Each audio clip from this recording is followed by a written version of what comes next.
Good morning friends and welcome to CEC Gurukul live lecture series. Today I am going to start with the third part of physicochemical evaluation of herbal drugs.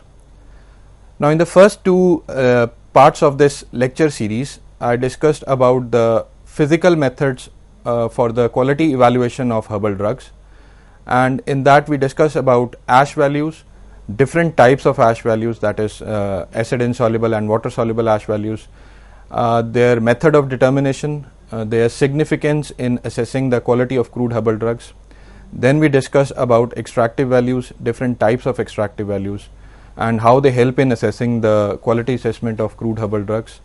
We also discussed about the moisture content, the derogatory effect of moisture in the crude herbal drugs, what should be their limit in crude herbal drugs, and how the moisture content is determined by different methods.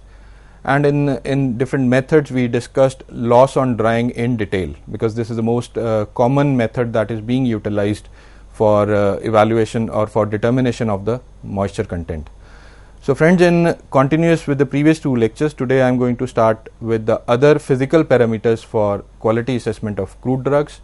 And amongst different parameters, first one is the melting point. And we know that melting point is a temperature at which a substance changes its state, and it changes from solid state to liquid state, and therefore we can say that melting point is a parameter that is largely used for crude drugs that are solid in nature.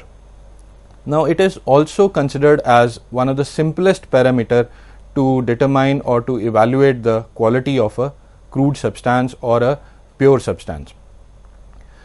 Now for a pure substance or a pure chemical compound or a pure plant constituent, they have a sharp melting point or a constant melting point, whereas a crude drug or an extract of a crude drug has a range of a melting point and it is not fixed. Now the major reason for having a range, not having a constant melting point in case of crude drug or extract, is that because majority of the extract or crude drugs are mixture of different chemicals, and therefore they have a range of melting point rather than having a constant or a sharp melting point. Now I have taken certain examples where we can see that how melting point helps in assessing the quality of a crude drug, or how it helps in checking the adulteration or in identification of a crude drug. Now beeswax, we all know that beeswax is largely used for candle making and other pharmaceutical purposes or uses. It is normally adulterated with a Japan wax, which is obtained from the mesocarp and cotyledons of Rhus succedaneus.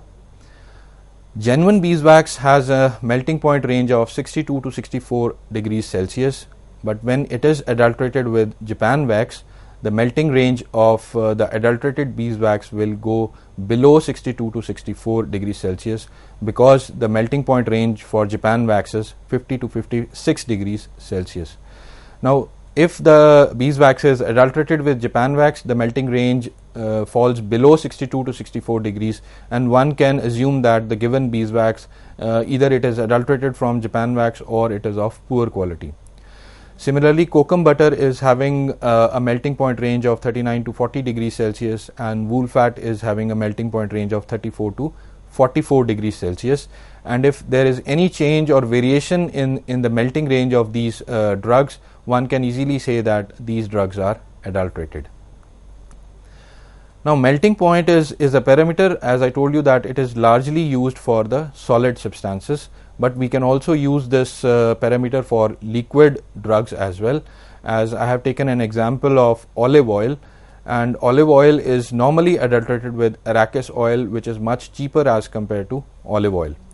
Now for determining utilizing melting point as a parameter for determining the adulteration in liquid drugs, we have to first isolate or extract the fatty acids from these oils, and once these fatty acids have been extracted or isolated from the oil, we can easily determine their melting point and can assess whether the given oil has been adulterated or not.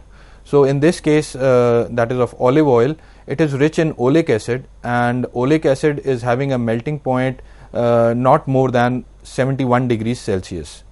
But if olive oil is adulterated with arachis oil, now arachis oil is rich in arachidic acid and it has a melting point of 77 degrees Celsius. So if olive oil is adulterated with arachis oil, the melting point of the fatty acids that have been isolated from the adulterated oil will be more than the 71 degrees Celsius. So this is how one can assess how a drug whether the drug is adulterated with some other crude drug or a cheaper drug, whether the drug is of good quality or not, and this also helps in the identification of the crude drug. So the next parameter is solubility, and we all know that solubility is the behavior of a substance or a drug towards different solvents, or we can say that it depends upon the behavior of a drug or a substance on the solvent.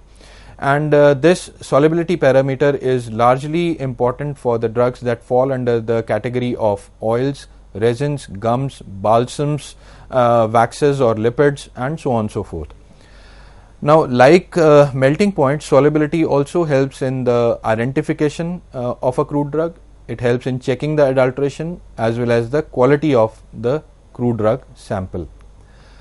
Now, this can be explained with the help of various examples, like cod liver oil is soluble in ether and chloroform, but it is sparingly soluble in alcohol.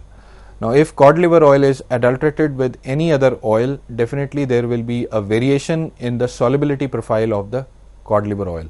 And once there is a variation in the solubility profile of the cod liver oil, we can assume that the given oil either it is adulterated or it is of poor quality. Likewise, colophony is a resin that is normally used as an adulterant for beeswax, and it is largely used to provide shine to the beeswax.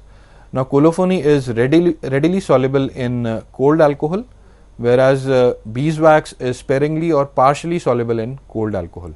So, when beeswax is adulterated with colophony resin, the alcohol soluble content increases because the adulterated beeswax will contain colophony resin and it will contribute to the alcohol soluble residue, and this is how we can determine whether the beeswax is adulterated with colophony or not. And the next example will tell you that how the solubility helps in the identification of a crude drug. Now, I have taken example of castor oil, and 10 ml of castor oil forms a clear solution when 5 ml of petroleum ether is added, and this petroleum ether should be have a boiling range of 50 to 60 degrees Celsius. But if the volume of petroleum ether is increased beyond 5 ml, then the clear solution becomes turbid, and this test is specific for castor oil. So, if you are given a sample of a fixed oil and you perform this solubility test with petroleum ether and you get a clear solution with 5 ml of petroleum ether, one can say that the given sample could be of castor oil. And if the solution is not clear and it is turbid, one can easily say that the given sample is not of castor oil, it could be of some other oil.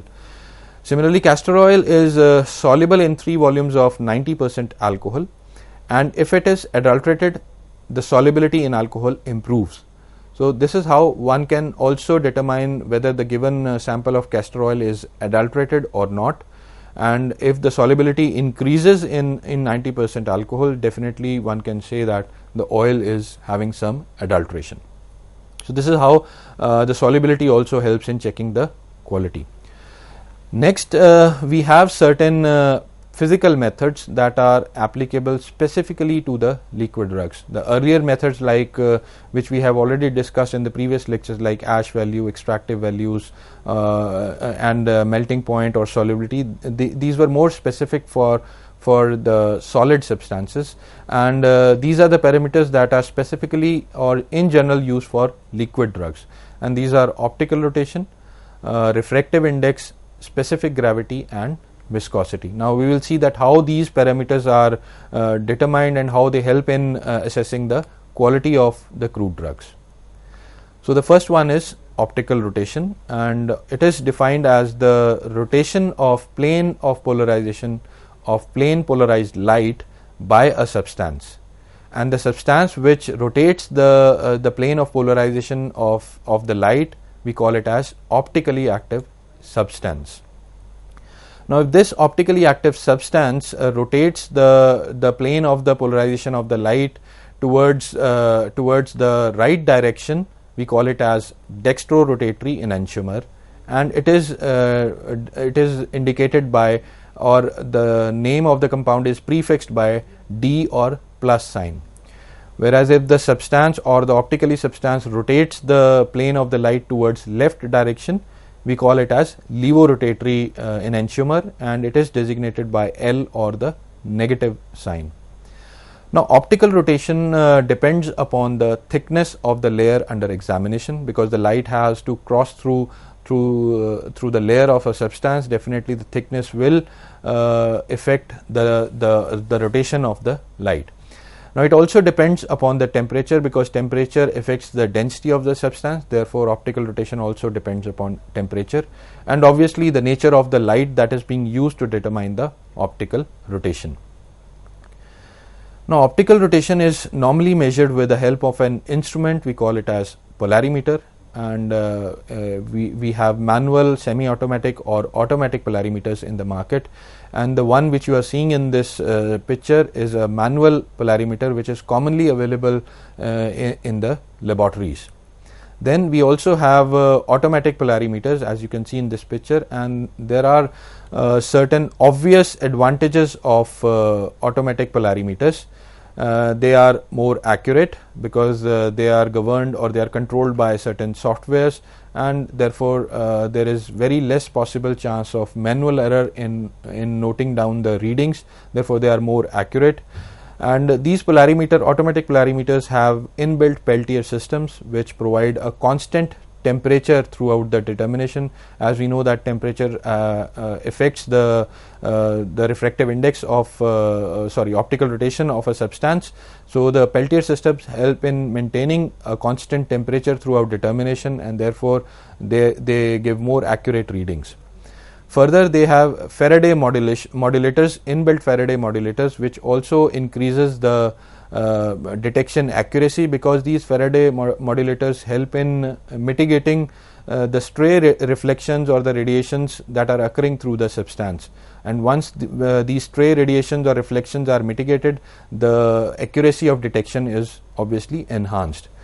Further, another important advantage of these automatic refractometers is that they can be attached with the sophisticated analytical equipment such as HPLC, and once they are attached with these analytical equipments, they can provide us continuous detection of different compounds or different substances. So these were few advantages of automatic polarimeters.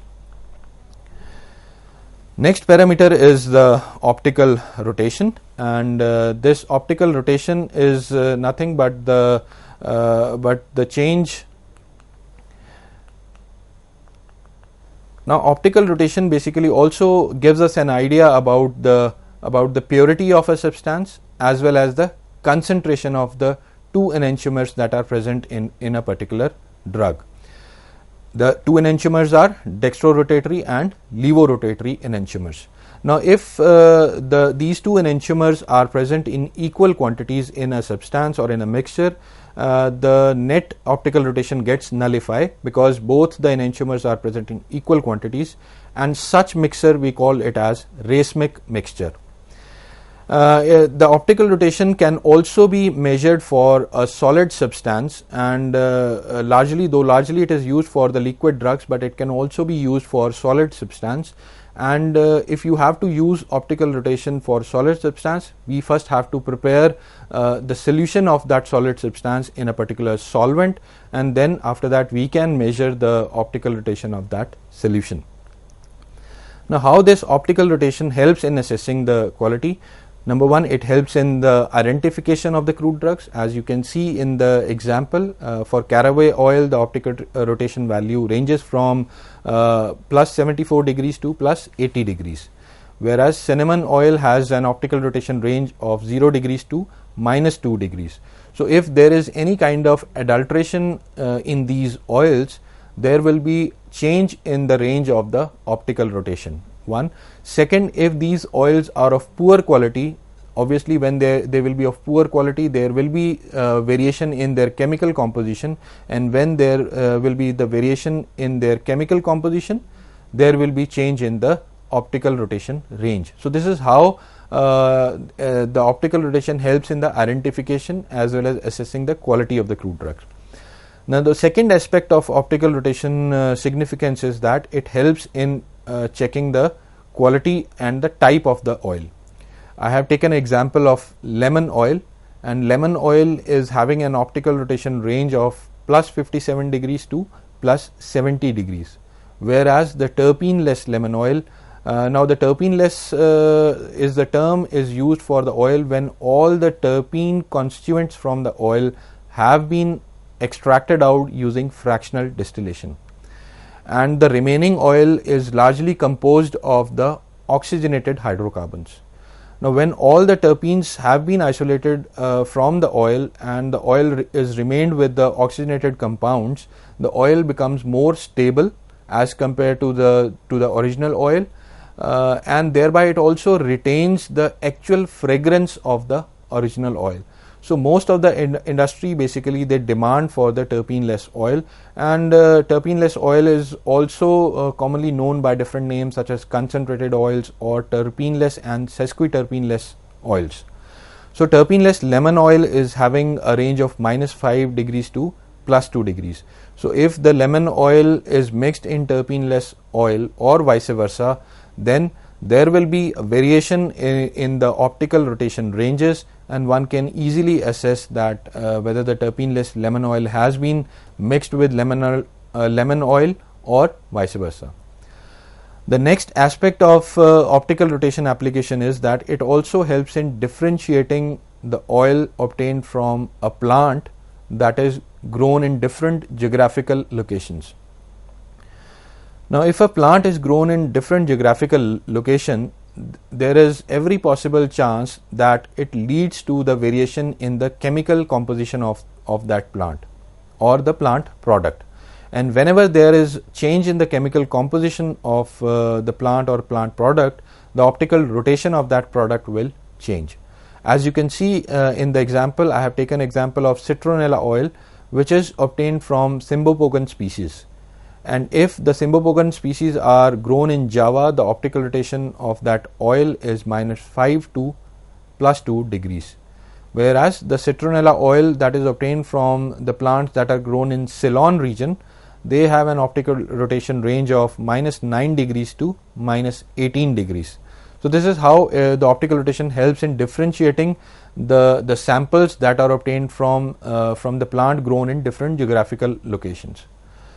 Now optical rotation also helps in differentiating the oil that is obtained from different species of the same genus. Now the example I have taken is of peppermint oil and spearmint oil. Peppermint oil is obtained from Mentha piperata, and it is rich in menthol, and it has an optical rotation range of minus 10 degrees to minus 30 degrees. Whereas spearmint oil, which is obtained from Mentha spicata or the common garden mint, or we call it as pudina, and it is rich in carbon, and it has an optical rotation of minus 45 degrees to minus 60 degrees. Though the organoleptic character of these oils might be similar to a certain extent, and it would be very difficult just to differentiate these oils by just observing the organoleptic character. Here the optical rotation helps in differentiating such oils. So this is how basically optical rotation helps in number one, identification of oil. Second, it helps in determining the quality of the oil. Third, it also helps in differentiating the oils that are obtained from a plant that are grown in different geographical locations, and it also helps in differentiating the oils that are obtained from different species of the plant growing in a plant belonging to a same genus. So the next physical parameter is refractive index, and it is defined as the ratio of the velocity of the light in the vacuum to the velocity of the light in the substance. Now whenever the light passes from one medium to another medium of different density, obviously there is a change in the path of the light as well as its velocity, because when the light passes from a media of lesser density to a media of higher density, its velocity will decrease, and vice versa, if it is passing from higher density to lower density, the velocity of light will increase, obviously along with the change in the path of the light. Now, the value of the refractive index largely depends upon the purity of the substance, as in the case of melting point pure substance we're having a constant range or a constant melting point. Likewise, refractive index of a pure substance is constant, and the constant nature of the refractive index vary according to the strength of the purity of the substance.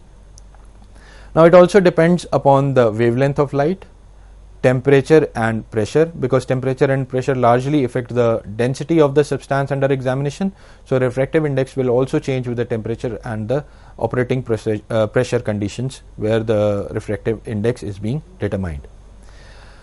Now, refractive index is measured with the help of an instrument, we call it as a refractometer, and the most common refractometer used is Abbe's refractometer, and you can see in the slide the picture on the left shows a manual Abbe's refractometer, and it is most commonly seen in the laboratories. And the second ones are the automatic refractometer, and the most common example for the automatic refractometer is the Licia Auto Abbe refractometer, as you can see in the picture right on the slide. So, these are the manual and the automatic variants of the refractometers. So, like automatic polarimeters, the automatic refractometers also have their obvious advantages. They are more accurate and they provide values up to 5th place of decimal, though the values required by pharmacopoeias are up to 3rd place of decimals, but these automatic refractometers provide the values up to 5th place of decimals, hence they are more accurate.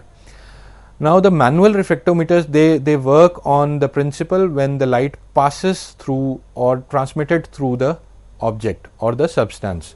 Now, when the light has to be transmitted through the substance, it should be of light colored.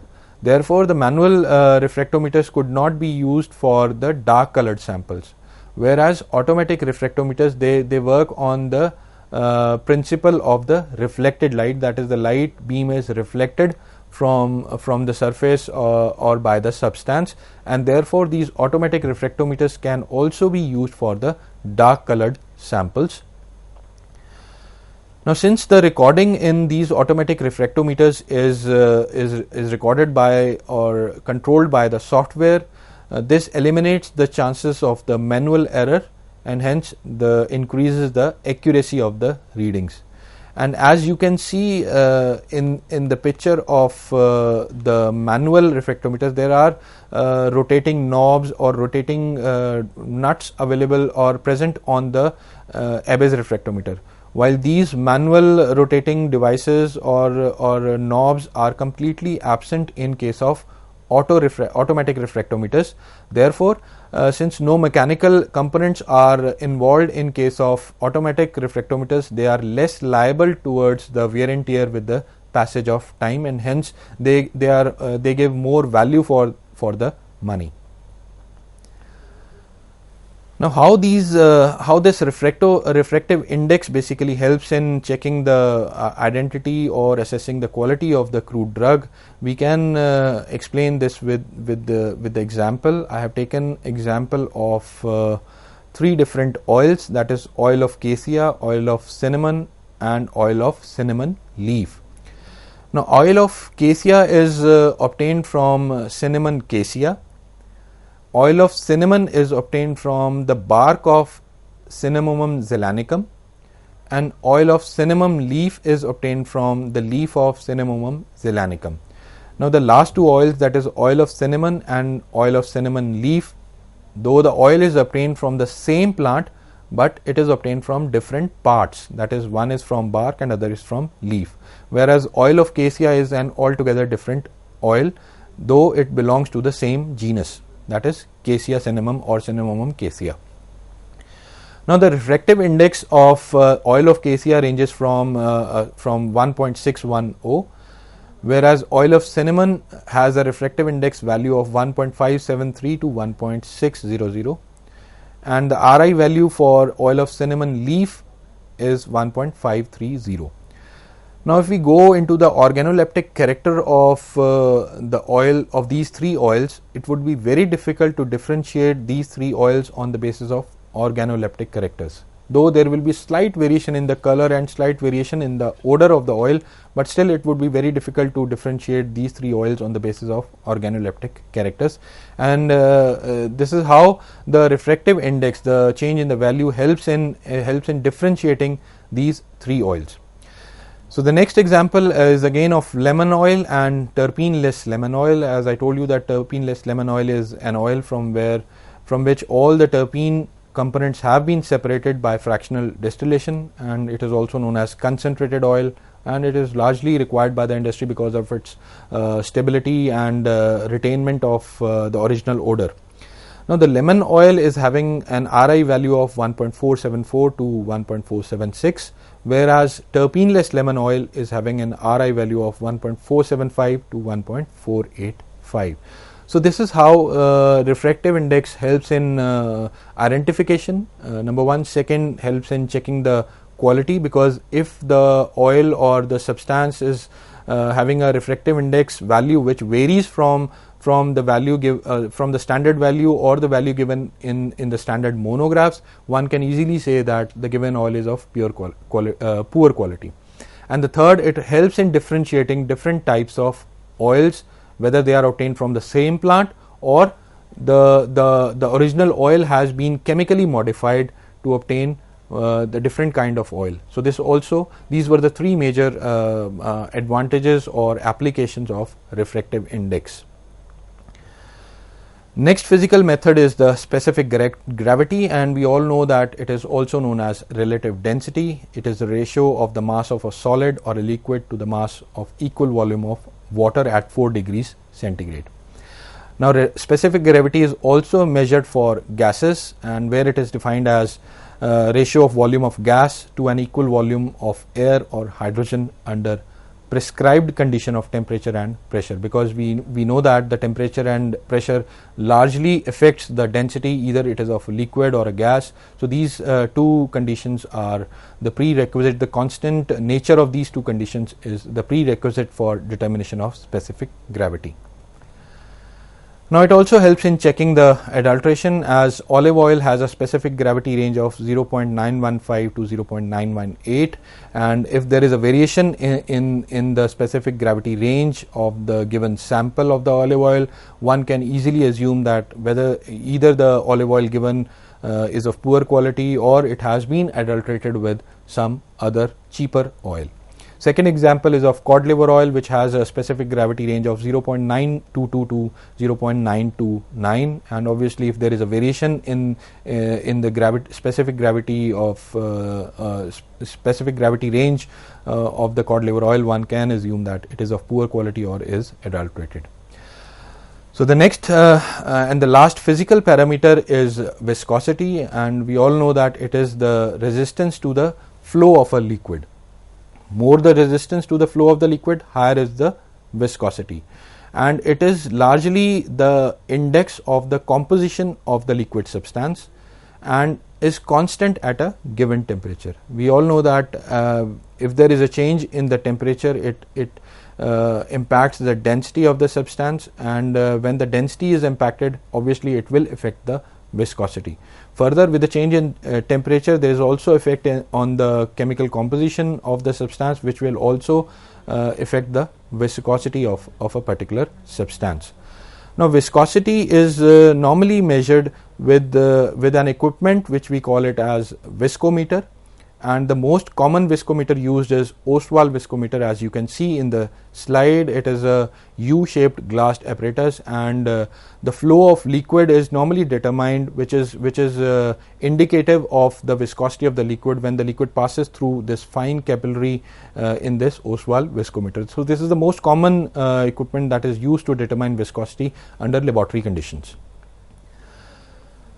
Now, as other parameters that were used for identification and quality assessment, viscosity also is also used as an evaluation parameter, but largely for the liquid drugs which come under oils or fixed oils or volatile oils, and it is measured in the units Pius and Stokes. We all know that kinetic and dynamic densities are there, and as I told you, these are measured with the help of viscometers. So friends, these were all the physical parameters that are used to determine the quality of a crude drug.